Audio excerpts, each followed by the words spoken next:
सर्वपक्षीय बैठकीला महाविकास आघाडीचे नेते का गेले नाहीत असा सवाल मनोज जरांगे पाटील यांनी महाविकास आघाडीला केलाय।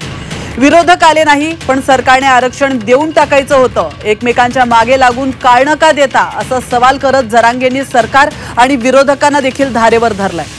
बीडमध्ये जनजागृती शांतता रॅलीमध्ये भाषणात जरांगे हे बोलत होते। कारण विरोधी पक्षाला बोलिलं होतं बैठकीला, बैठक होती मराठा आरक्षणाची। यांना काय रोग आला तर जायला, यांना जायला काय झालं?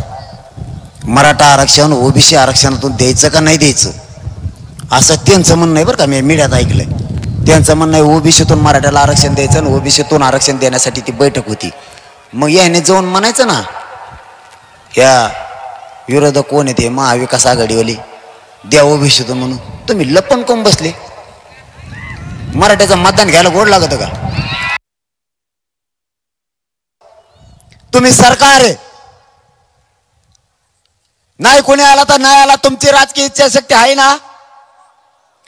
सरकारची राजकीय इच्छाशक्ती जर आहे तर नाही आले तर नाही आले ते महाविकास आघाडीवाले तुम्ही देऊन टाकायचं ना।